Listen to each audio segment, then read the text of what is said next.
1960s के time पर कई वेस्टर्न इकोनॉमिस्ट पाकिस्तान को एशिया की फास्टेस्ट ग्रोइंग इकोनॉमी मानते थे।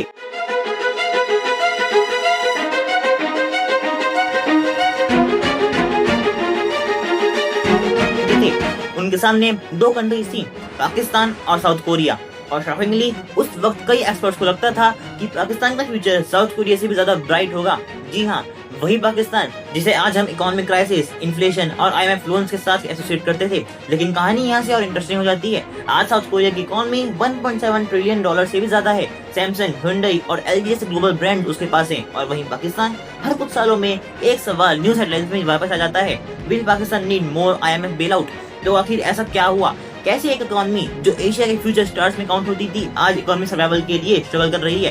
क्या पॉलिटिशियंस फेल हुए? क्या सिस्टम फेल हुआ? क्या वहाँ की मिलिट्री फेल हुई? या टेररिज्म ने पाकिस्तान को अंदर से कमजोर कर दिया है? आज हम पाकिस्तान की इकोनॉमिक डेक्लाइन की पूरी स्टोरी समझेंगे। Pakistan economic crisis. पाकिस्तान 1947 में पाकिस्तान बना, नया देश था, चैलेंजेस भी बहुत थे, लेकिन 1960s तक पाकिस्तान की इकोनॉमी रिलेटिवली फास्ट ग्रो कर रही थी। उस पीरियड में GDP ग्रोथ कई बार 6 से 7% के आसपास पहुंच गया था। ये रेट आज टाइम में इंडिया का चल रहा है। वर्ल्ड बैंक और इंटरनेशनल ऑब्जर्वर्स पाकिस्तान को एशिया की प्रॉमिसिंग इकोनॉमीज में काउंट करते थे।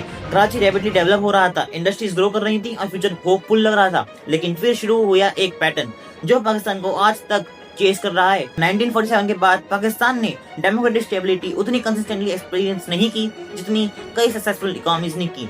कंट्री ने मिलिट्री रूल के मल्टीपल फेजेस देखे। ये पाकिस्तान की पॉलिटिकल हिस्ट्री के मेजर टर्निंग पॉइंट्स हैं। किसी भी इकोनॉमी को लॉन्ग टर्म प्लानिंग चाहिए। फैक्ट्रीज बनाने में साल लगते हैं, इन्वेस्टमेंट अट्रैक्ट करने में डिकेड्स लग जाते हैं, लेकिन जब पॉलिटिकल अनसर्टेनिटी हो तो इन्वेस्टर्स कॉशियस हो जाते हैं। साउथ कोरिया ने भी डिक्टेटरशिप पीरियड्स देखे हैं, लेकिन उसने एग्रेसिवली एजुकेशन, मैन्युफैक्चरिंग और एक्सपोर्ट पर फोकस किया। पाकिस्तान का फोकस कई बार इकोनॉमिक डेवलपमेंट और पॉलिटिकल स्ट्रगल्स के बीच डिवाइड हो गया। 1979 एक इवेंट ने पाकिस्तान का फ्यूचर डीपली इम्पैक्ट किया। सोवियत यूनियन ने अफगानिस्तान में इंटरवेंशन किया। पाकिस्तान कोल्ड वॉर के फ्रंट लाइन स्टेट्स में से एक बन गया। बिलियंस ऑफ डॉलर्स की फॉरेन एड आई, लेकिन साथ ही साथ रीजन में मिलिटेंसी और एक्सट्रीमिज्म के नेटवर्क भी ग्रो हो गए। शॉर्ट टर्म में स्ट्रेटेजिक इंपॉर्टेंस बढ़ी, लेकिन लॉन्ग टर्म में इसका इकोनॉमिक और सिक्योरिटी कॉस्ट बहुत बड़ा निकला। पाकिस्तान की इकोनॉमी को समझना है तो टेररिज्म को समझना जरूरी है। 2000 और अर्ली 2010 में पाकिस्तान ने न्यूमरस टेररिस्ट अटैक फेस किए। बाजारों में, मस्जिदों में, कई स्कूलों में और पब्लिक प्लेसेस पे कोई भी कम्प्लीटली सेफ नहीं लगता था। 2014 Peshawar army public school attack, 140 से ज्यादा लोगों की जान गई, जिसमें ज्यादातर छोटे बच्चे थे। ये पाकिस्तान की हिस्ट्री के सबसे ट्रेजिक अटैक्स में से एक था।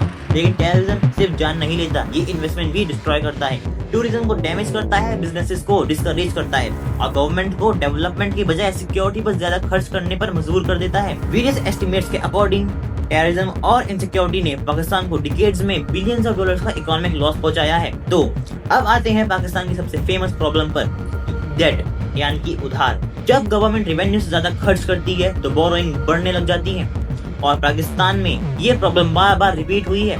पाकिस्तान IMF के सबसे फ्रीक्वेंट बोरोअर्स में से एक रहा है।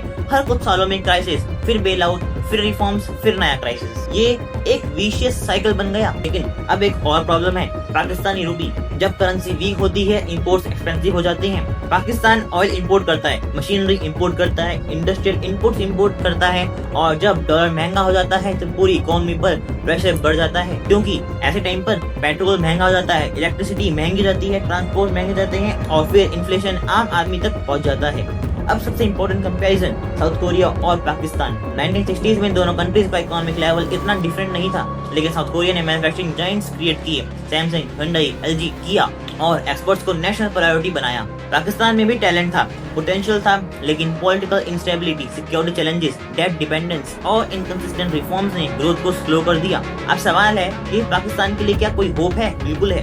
कंट्रीज रिकवर कर सकती हैं। हिस्ट्रीज में कई एग्जांपल ऐसे देखे गए हैं।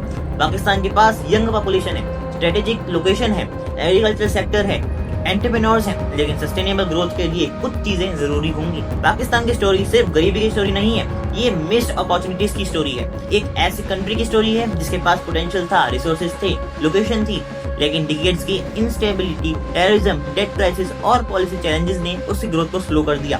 पाकिस्तान गरीब इसलिए नहीं हुआ क्योंकि उसके पास अपॉर्चुनिटीज नहीं थी। पाकिस्तान स्ट्रगल कर रहा है क्योंकि अपॉर्चुनिटीज को सस्टेनेबल ग्रोथ में कन्वर्ट करना मुश्किल साबित हुआ। तो आपको क्या लगता है दोस्तों, क्या पाकिस्तान अपनी इकोनॉमी को रिवाइव कर पाएगा?